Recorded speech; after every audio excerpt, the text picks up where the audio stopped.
Hey everyone, my name is Wedge and welcome back to part 3 of our Best of the Rest series covering Born of the Gods spoilers. In this video, we'll be taking a look at every black card we haven't covered up to this point.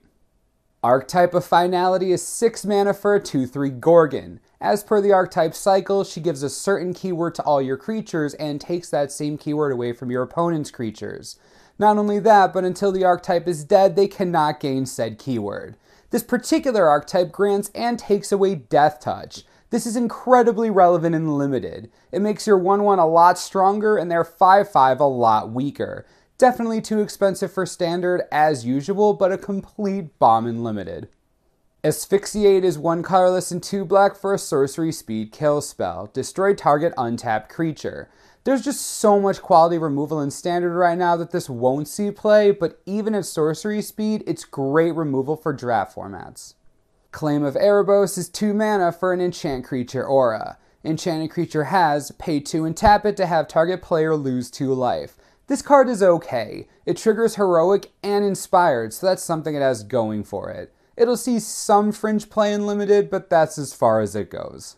Forsaken Drifters is 4 mana for a 4/2 zombie. When it dies, put the top 4 cards of your library into the graveyard. This is a little reminiscent of the Scab creatures of Innistrad block, except the mill is on death instead of coming into play. Regardless of its trigger, 4 power is a lot to bring to the table. Not the best card in the set, but will get play in limited formats.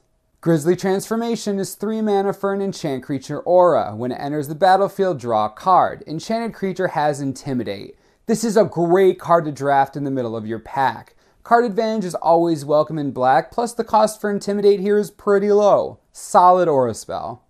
Nekra Bite is a 3 mana instant combat trick. Target creature gains Death Touch until end of turn and regenerate it. Another solid draft card. Nekra Bite pretty much guarantees victory in combat when used. The Death Touch will kill most anything without first strike or indestructibility.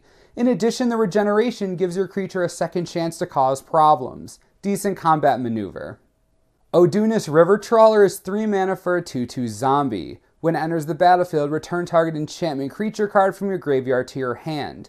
You can also pay 1 white and sacrifice the Trawler to return target enchantment creature card from your graveyard to your hand.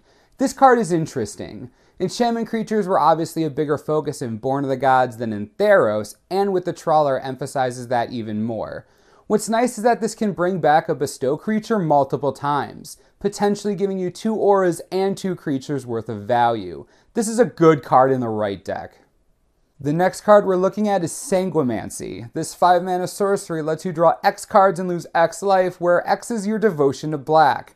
This screams Commander. Only in that format do you want to hit yourself in the face for 10 damage to draw a bunch of cards. I know a few people with Vampire Commander decks that will love to get their hands on this spell. War Chanter of Mogus is 3 colorless and 2 black for a 3/3 Minotaur Shaman with Inspired. Whenever it becomes untapped, target creature you control gains Intimidate until end of turn. This is an interesting effect. Worst case scenario, you can just have the War Chanter target himself over and over again to get through for free damage.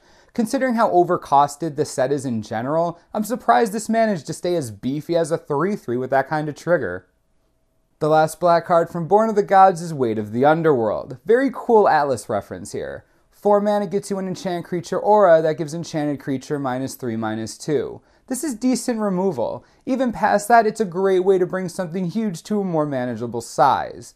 This will see play in Limited, as removal is always coveted in any form. Looks like that's it for the Best of the Rest of the Born of the Gods black cards. Is there anything here that makes you destined to dominate? That's the name of the pre-release pack for black, by the way, if you didn't know. Stay tuned as we release the remaining colors in our Best of the Rest series all weekend long. As always, subscribe below for the latest and most reliable Born of the Gods spoiler information you could ever need. This is the Mana Source. I'm Wedge. Thanks for watching. We'll see you next time.